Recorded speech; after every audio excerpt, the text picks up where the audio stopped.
Salam untuk saya prakerja. Di sini saya akan memaparkan ataupun menjelaskan hasil yang sudah saya ketahui di materi sebelumnya, yaitu tentang tanaman tabur lapot. Saya di sini saya akan memberikan tips memilih bibit tanaman untuk tabur lapot. Membudidaya tanaman buah dengan menanam di dalam pot atau disebut dengan tabur lampot memang sangat menguntungkan.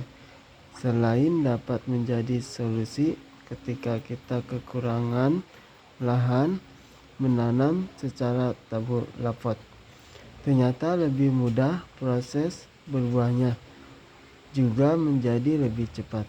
Dalam pelatihan ada beberapa cara dalam memilih bibit yang berkualitas.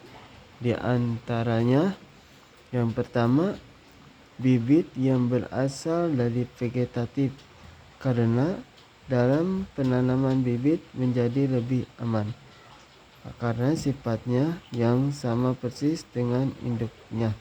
Jika dilihatnya cepat berbuah, maka bibitnya pun nanti akan cepat berbuah. Dan untuk yang kedua, bibit memiliki kesehatan yang baik. Pastikan bibit yang digunakan adalah keadaan sehat, artinya bibit tersebut tidak bekas gigitan tanaman.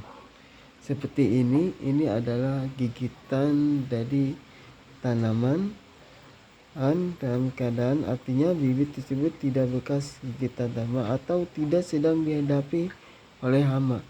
Ini contohnya tanam ini tidak dihinggapi oleh hama, jadi bersih, tidak ada butiran-butiran hama maupun gigitan ataupun dari keserangan hama.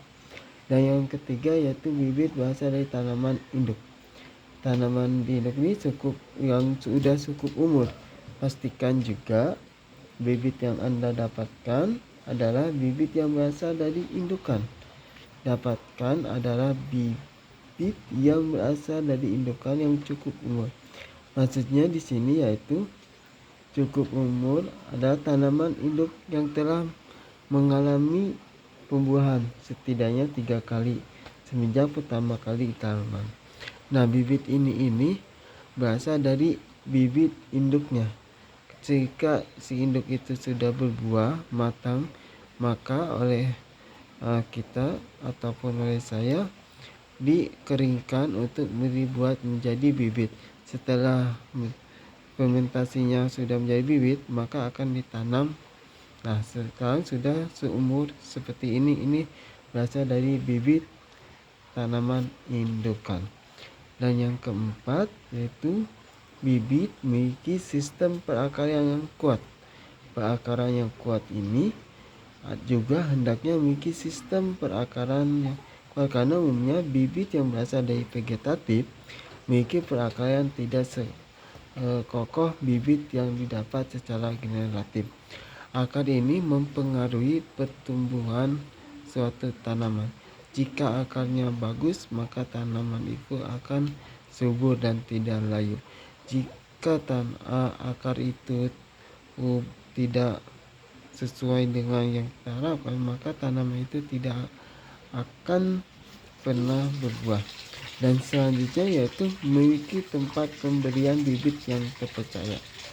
Ketika teman-teman ingin menanam suatu bibit ataupun bibit apapun, teman-teman harus memilih para petani ataupun toko-toko tanaman yang telah memiliki reputasi baik dalam tanaman. Kita harus selektif dalam memilih toko dan para petani yang sudah reputasinya bagus, sehingga tanaman kitanya lebih mudah untuk bertumbuhnya. Dan selanjutnya yaitu perhatikan keadaan fisik bibit. Dalam keadaan fisik bibit ini harus lebih baik menunjukkan warna yang segar, daun yang segar, tidak layu, dan tampak berenergi tanpa adanya bercak-bercak coklat. Ini tidak ada bercak-bercak coklatnya. Di sini bagus, hijau dan sebagainya. Mungkin cukup sekian itu yang saya bisa sampaikan tentang bibit yang berkualitas. Terima kasih. Selamat malam.